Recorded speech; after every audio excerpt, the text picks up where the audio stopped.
नमस्कार, मैं कौशलेंद्र प्रियदर्शी। आप देख रहे हैं इंडिया बोले का खास कार्यक्रम पॉलिटिकल कथा। आज बात एक ऐसे नेता की जो जब तक जिया लाइमलाइट में जिया।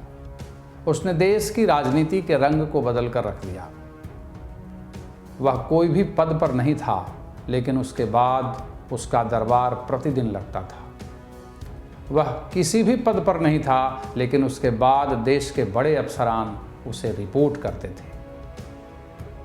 वह किसी भी पद पर नहीं था, लेकिन देश के बड़े नेता नतमस्तक थे और उसे सर कहकर बुलाया जाता था। इतना ही नहीं, उससे उसकी माँ भी खौफ खाती थी। वह चप्पल में यानी हवाई चप्पल में प्लेन उड़ाता था।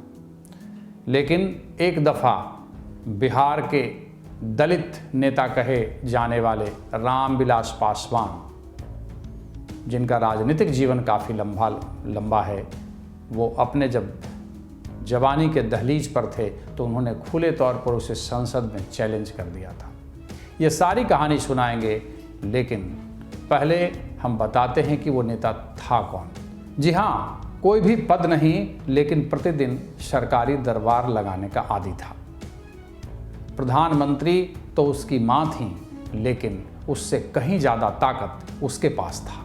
और दरबार में उसके पास अफसरान जाते थे, उसको रिपोर्ट करते थे। यहाँ तक कि उसके दोस्त और दिल्ली के बड़े नेता जगदीश टाइटलर कहते हैं कि जब आपको घड़ी मिलानी होती थी तो संजय गांधी वक्त के इतने पाबंद थे, उनके अनुसार, उनके नियम के अनुसार, यानी अगर दरबार उनका 8 बजे लगता है तो उस समय आप आराम से घड़ी मिला सकते थे। इंदिरा गांधी के दूसरे पुत्र संजय गांधी की हम बात कर रहे हैं, जिन्हें आपातकाल का जिम्मेदार कहा जाता है। आम आदमी की कार मारुति उद्योग लिमिटेड का संस्थापक कहा जाता है। 1977 में कांग्रेस के जबरदस्त हार का जिम्मेदार भी मान सकते हैं। बहुत सारे पहचान हैं संजय गांधी के, बहुत सारे किस्से हैं संजय गांधी के।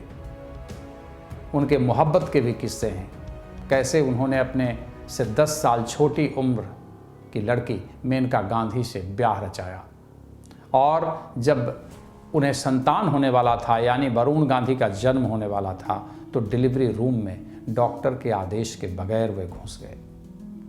संजय गांधी से जुड़े कई किस्से हैं, हम बताएंगे, लेकिन एक किस्सा जो सबसे ज़बरदस्त है वो रामविलास पासवान से जुड़ा है। जी हाँ, बिहार से जुड़े 2 किस्सों का जिक्र करेंगे, जब बिहार में माँ बेटे की जोड़ी पर यहाँ के नौजवान टूट पड़े थे और पिटते पिटते दोनों बचे थे। बचाने वाला नेता चंद्रशेखर थे, उनके बारे में बताएंगे। इंदिरा गांधी और फिरोज गांधी के 2 बेटे थे, एक का नाम राजीव गांधी, एक का संजय गांधी। संजय गांधी का जन्म 14 दिसंबर 1946 को हुआ था। मां और भाई राजीव गांधी के साथ संजय के रिश्तों को लेकर मीडिया में काफ़ी कुछ कहा जा चुका है। संजय के बारे में कुछ बातों पर अधिकतर लोग सहमत होते हैं। पहली बात तो यह थी कि वे बातों को दिल में नहीं रखते थे, जो मन में होता था वह कह देते थे। और दूसरी बात यह कि वक्त के बड़े पाबंद थे। वक्त के इतने पाबंद थे कि उनके मित्र ने कहा कि जब आपको घड़ी मिलानी है तो संजय के टाइम से आप मिला सकते हैं। रामविलास पासवान और संजय गांधी के झगड़े का किस्सा सुनाने से पहले हम आपको एक और अहम बात बता देते हैं, जिस पर विदेशी अखबारों ने खूब मज़े लिए थे। पुलित्जर अवार्ड से सम्मानित पत्रकार लुईस सीमंस उस वक्त दिल्ली में वाशिंगटन पोस्ट के संवाददाता थे। सीमंस को 5 घंटों के भीतर देश छोड़ने को कहा गया था। बैंकॉक के होटल में बैठकर सीमंस ने जो इंडिया की राजनीति को लेकर एक रिपोर्ट फाइल की, वह पूरे देश में जंगल की आग की तरफ फैल गई। उन्होंने उस रिपोर्ट में दावा किया था कि इमरजेंसी की घोषणा से पहले एक डिनर पार्टी का आयोजन किया गया था। इस डिनर पार्टी में संजय गांधी ने सबके सामने इंदिरा गांधी को 6 तमाचे जुड़े थे। सिमंस ने इस रिपोर्ट में जो हवाला दिया वहाँ मौजूद लोगों के बारे में, उसने कहा कि जो वहाँ मौजूद थे उन लोगों के आधार पर मैंने यह रिपोर्ट तैयार की। 1977 में कांग्रेस बुरी तरह हारने के बाद एक बार फिर से सत्ता में वापसी कर चुकी थी। वर्ष 1980 था।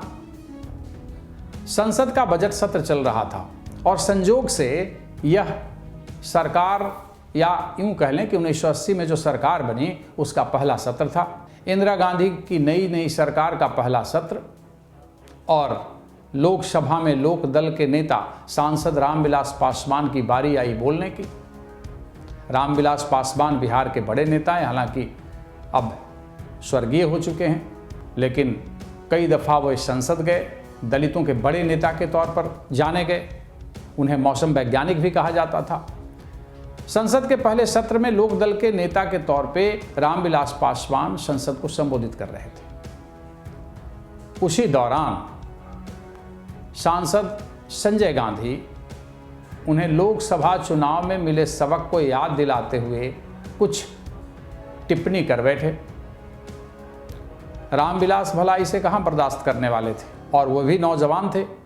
रामविलास के संबोधन के दौरान जिस तरीके से संजय गांधी ने व्यंग्यात्मक टिप्पणी की, इससे रामविलास तिलमिला उठे और संसद के भरे सत्र में उन्होंने सीधे तौर पर इंदिरा गांधी के बेटे और संजय गांधी को चुनौती देते हुए कहा, अय संजय गांधी, हम 1969 में विधायक बने थे और दूसरी बार लोकसभा आए हैं, इसलिए मुझसे तमीज से बात करना सीखो। मैं बेलछी में नहीं बल्कि देश की संसद में बोल रहा हूं और यहां तुम्हारी रंगबाजी नहीं चलेगी। और अगर रंगबाजी ही करनी है तो बताओ कहां फरियाना है, चांदनी चौक या फिर कन्नाट प्लेस। रामविलास पासवान और संजय गांधी के बीच मामला गरमाते देख इंदिरा गांधी स्वयं खड़ी हो गई और बीच बचाव करने लगी। हालांकि मामला फिर शांत हो गया।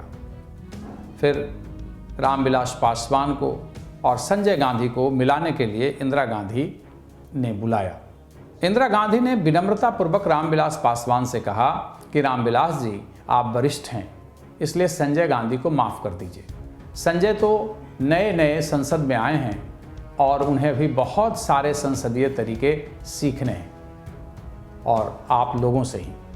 इसके बाद बताया जाता है कि संजय गांधी और रामविलास पासवान के बीच सारे गिले शिकवे दूर हो गए। आज अगर संजय गांधी जीवित होते तो संभवतः वे 75 से 76 साल के होते, लेकिन उनसे जुड़े किस्से आज भी उनके जन्मदिन पर, उनकी पुण्यतिथि पर मीडिया में आते जाते रहता है। संजय गांधी से जुड़ा एक और किस्सा हम आपको सुनाते हैं, जो पटना के श्री कृष्ण मेमोरियल हॉल में घटी। वह भी घटना पूरे देश में आग की तरह फैल गई थी। तारीख थी 9 अक्टूबर 1979। स्थान था पटना का श्री कृष्ण मेमोरियल हॉल। संपूर्ण क्रांति के नायक जयप्रकाश नारायण अपना शरीर त्याग कर चुके थे। उनका पार्थिव शरीर श्री कृष्ण मेमोरियल हॉल में रखा हुआ था। देश के कोने कोने से लोग उनका दर्शन करने पहुंच रहे थे। इसी दौरान इंदिरा गांधी और उनके बेटे संजय गांधी भी श्रद्धांजलि अर्पित करने पटना पहुंचे। श्री कृष्ण मेमोरियल हॉल पहुंचते हैं, वे श्रद्धा सुमन अर्पित करते हैं उनके पार्थिव शरीर पर, जयप्रकाश नारायण के। और उसी समय उपस्थित जो छात्र संघर्ष समिति और युवा वाहिनी, जनता पार्टी युवा मोर्चा के जो कार्यकर्ता थे, उनकी नज़र इन दोनों पर पड़ गई। वे काफ़ी आक्रोशित हो गए। भीड़ बहुत गुस्से में इंदिरा गांधी और संजय गांधी को घेरने लगी। स्थिति बहुत ही खराब हो गई, अफरा तफरी मच गई। लेकिन उसी दौरान युवा तुर्क कहे जाने वाले चंद्रशेखर ने मोर्चा संभाल लिया और वे सामने आए और उन्होंने युवाओं को मना किया, मतलब युवाओं को समझाया। उसके बाद कहीं बात जो बिगड़ रही थी वह बनी, नहीं तो उस दौरान मतलब आप कह सकते हैं कि संजय, इंदिरा और संजय उस नौजवान भीड़ का शिकार हो जाते। उस दौर के वरिष्ठ पत्रकार सुरेंद्र किशोर बताते हैं कि यदि चंद्रशेखर ने तत्काल मामला संभाला नहीं होता तो उस दिन जिस प्रकार का गुस्सा दिख रहा था उससे कोई भी बड़ा हादसा हो सकता था। चंद्रशेखर के व्यक्तित्व का ही असर था कि लड़के मान गए। कहा जाता है ना कि समय बलवान होता है। देश के बड़े से बड़े नेता समय के सामने नतमस्तक हो जाते हैं।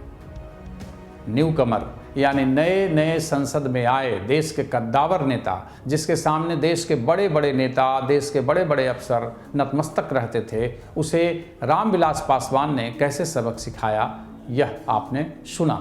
वहीं किस तरीके से भीड़ गुस्से में इंदिरा गांधी और संजय गांधी को अपने लपेटे में लेना चाहती थी, एक बड़ा हादसा होते होते कैसे बच गया। वह गुस्सा था चूँकि जयप्रकाश संपूर्ण क्रांति के नायक के तौर पे जाने जाते थे और कहीं ना कहीं जयप्रकाश की मृत्यु और जयप्रकाश जिस स्थिति में चले गए उसका जिम्मेदार देश इंदिरा गांधी और संजय गांधी को ही मानता था। तो उस दौरान जो आक्रोशित युवाओं की भीड़ थी वह किसी कीमत पर इंदिरा गांधी और संजय गांधी से बदला लेना चाहती थी, लेकिन चंद्रशेखर चूँकि युवा तुर्क के तौर पे जाने जाते थे और उनके इंदिरा गांधी से बड़े अच्छे संबंध थे, उसी पार्टी में थे, तो उन्होंने इंदिरा गांधी और संजय गांधी को बचा लिया। अगली कड़ी में किसी और नेता की कहानी के साथ आपको रूबरू करवाएंगे। तब तक के लिए धन्यवाद।